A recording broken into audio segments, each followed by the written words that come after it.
टी20 world cup के पहले ही match में भारत ने रचा बड़ा इतिहास। पहले ही मैच में भारत ने उड़ाई आयरलैंड की धज्जियां। फिर आया कप्तान रोहित शर्मा और ऋषभ पंत का तूफान। आयरलैंड का हुआ बेहाल। जी हां, टी20 वर्ल्ड कप 2024 का सही मायनों में अब आगाज हो चुका है और भारत अपना पहला मुकाबला आयरलैंड के खिलाफ खेल चुका है। ये मुकाबला नहीं, महामुकाबला था जहां भारत जीत के साथ आगाज करना चाहता था। कहीं ना कहीं भारतीय क्रिकेट टीम का वो मंसूबा भी पूरा हुआ, लेकिन इस मुकाबले में जो देखने को मिला उसे देखकर हर कोई हैरान रह गया। आखिर कैसे ड्रॉप इन पिचेस पर ये बवाल हो रहा है। दरअसल इस मुकाबले के दरमियान भारत ने जो पहले गेंदबाजी करी और फिर बल्लेबाजी, कैसे भारत की गेंदबाजों के आगे आयरलैंड नतमस्तक हुआ और फिर भारत की बल्लेबाजी कमाल की देखने को मिली। मैच के दरमियान कप्तान रोहित शर्मा के साथ एक बड़ा हादसा हुआ जिसने हर किसी की चिंता बढ़ाई। आखिर क्यों रोहित बल्लेबाजी करते बिना आउट हुए डगआउट की ओर चले गए थे, लेकिन उसके बाद कैसे इस मुकाबले को ऋषभ पंत ने फिनिश किया और पंत की वापसी देखने को मिली। इसमें हम आपको बताएंगे कैसे भारत के पहले गेंदबाजों ने धज्जियां उड़ाई आयरलैंड के बल्लेबाजों की, तो फिर बल्लेबाजों ने भारत की धज्जियां उड़ाई आयरलैंड के गेंदबाजों की। चलिए आइए आपको बताते हैं भारत बनाम आयरलैंड के पहले टी20 मुकाबले का पूरा हाईलाइट। लेकिन आगे बढ़ने से पहले जानना चाहते हैं आपकी राय में इस मैच का सबसे बड़ा खिलाड़ी कौन था जिसे आप मानते हैं एक्स फैक्टर। कमेंट सेक्शन में जरूर बताएं, गेंदबाजी या बल्लेबाजी, अपनी राय बताएं। लेकिन चलिए जानते हैं इस मुकाबले के हाईलाइट के बारे में। तो जी हां, टी20 वर्ल्ड कप 2024 का एक बहुत बड़ा मुकाबला, 8वां मुकाबला, भारत और आयरलैंड का अपना पहला ही मुकाबला ग्रुप ए में खेला जा रहा था 5 जून को।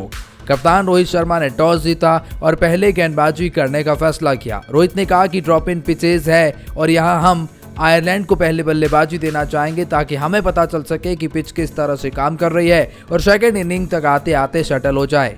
सबसे पहले बता दें कि कप्तान रोहित शर्मा ने प्लेइंग 11 में 4 पेसर के साथ जाने का फैसला किया, यानी कि कुलदीप यादव, युजवेंद्र चहल बाहर बैठे और अक्षर पटेल और रविंद्र जडेजा दोनों प्लेइंग 11 में शामिल किए गए और ओपनिंग स्लॉट में वैसा ही कुछ देखने को मिला।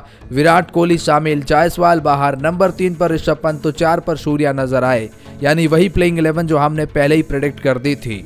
लेकिन चलिए, इस मुकाबले में आयरलैंड को जब पहले बल्लेबाजी करने का मौका मिलता है तो फिर आयरलैंड उस बल्लेबाजी में कुछ खास नहीं कर सके, यानी कि आयरलैंड की ओपनिंग जोड़ी जिसमें बालब्रिने और स्टर्लिंग कप्तान जो थे, मतलब अर्शदीप सिंह ने पहले ही ओवर में बड़ा झटका दिलाने का काम किया। जी, आयरलैंड को पहला विकेट 7 रन पर तीसरे ही ओवर में अर्शदीप सिंह के रूप में लगता है और उसे, मतलब आयरलैंड के कप्तान स्टर्लिंग को आउट करने का काम अर्शदीप सिंह करते हैं। कमाल की गेंदबाजी के आगे स्टर्लिंग कैच आउट हो जाते हैं और जिन्हें आउट करने का काम अर्शदीप सिंह की तरफ से किया जाता है।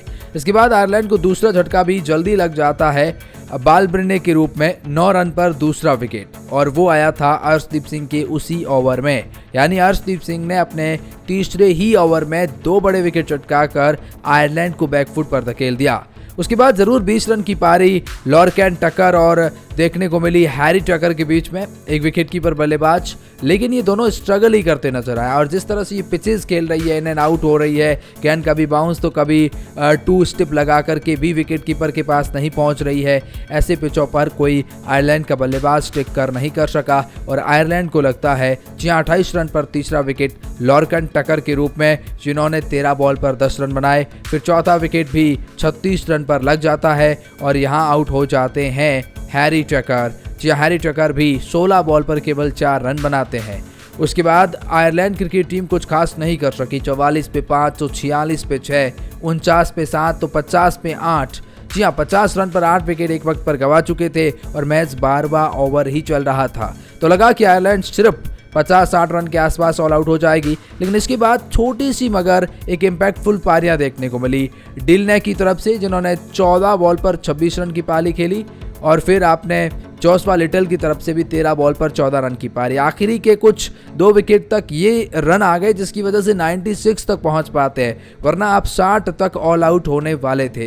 लेकिन इन दोनों की तारीफ एंड ओवर में कुछ हद तक बल्लेबाजी अच्छी करी, लेकिन इसके बावजूद भी आयरलैंड केवल 96 रन बना पाते हैं 10 विकेट के नुकसान पर और 16 ओवर ही खेलते हैं, यानी 4 ओवर बाकी थे।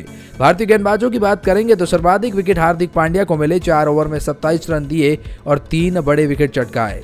जसप्रीत बुमराह ने 3 ओवर के स्पेल में केवल 6 रन दिए और 2 विकेट चटकाए और मैन ऑफ द मैच के अवार्ड से सम्मानित भी किए गए। मोहम्मद सिराज, अर्शदीप सिंह, अक्षर पटेल, रविंद्र जडेजा इन दोनों ने भी काफी कमाल की गेंदबाजी करी और इन सबको मिलते हैं कुछ न कुछ विकेट। लेकिन अब इतना बड़ा लक्ष्य था नहीं कि इस लक्ष्य के बारे में क्या कहा जाए। इस लक्ष्य का पीछा करने उतरी भारतीय क्रिकेट टीम की ओपनिंग जोड़ी रोहित शर्मा और विराट कोहली। रोहित शर्मा ने जरूर क्रीज पर वक्त बिताया, लेकिन विराट कोहली स्टार्टिंग में ही बड़ा शॉट लगाने के चक्कर में आउट हो जाते हैं और वो 5 बॉल पर केवल 1 रन बनाते हैं और भारत को जो पहला विकेट लगता है वो 22 रन पर पहला विकेट तीसरे ही ओवर में लग जाता है और विराट कोहली केवल 1 रन बनाकर आउट हो जाते हैं। मार्क अदेर की गेंद पर कैच लिया जाता है बेंजम व्हाइट की तरफ से।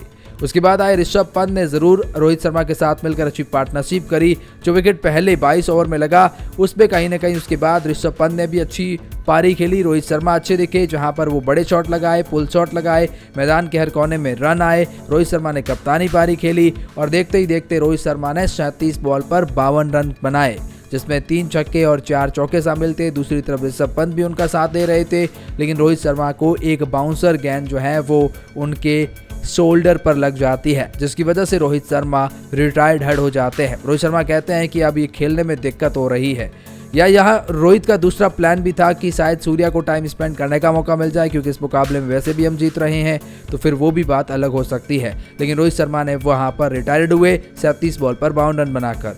लेकिन उसके बाद ऋषभ पंत भी अच्छे दिखे, 26 बॉल पर 36 रन की पारी खेली। सूर्या हालांकि आए गए की तरह हो गए, 4 बॉल पर केवल 2 रन बनाते हैं और आउट हो जाते हैं। यहाँ पर सूर्या की तरफ से कुछ खास एफर्ट नहीं। शिवम दुबे जरूर आए, लेकिन खाता नहीं खोल पाए, 2 बॉल पर 0 रन। और वैसे में ऋषभ पंत की 26 बॉल पर 36 रन की पारी ने मैच को फिनिश कराया। मैच 13वें ओवर की दूसरी गेंद पर 97 रन भारत बनाती है, यानी भारत ने एक बहुत बड़ी जीत दर्ज करी है। नेट रन रेट के लिहाज से भी बहुत बड़ी जीत भारतीय क्रिकेट टीम के लिए रहेगी। इस मुकाबले का man of the match Jasprit Bumrah को दिया गया, जिन्होंने बहुत ही कमाल की गेंदबाजी करी। जैसा हमने कहा, 3 ओवर के स्पेल में 6 रन दिए और 2 बड़े विकेट चटकाए थे। लेकिन भारत की इस जीत के साथ वो अपने ग्रुप ए में पहले पायदान पर आ गए हैं और अब लगभग भारत का जो है वो सुपर 8 पक्का हो गया है। ऐसा इसलिए क्योंकि एक ही टीम में अब पाकिस्तान, जिनके सामने भारत को मिलेगी टक्कर। बाकी तो 2 और टीमें हैं जहां भारत बाजी मार जाएगा। लेकिन आप क्या सोचते हैं इस मुकाबले के बारे में? कमेंट सेक्शन में अपनी राय बताएं।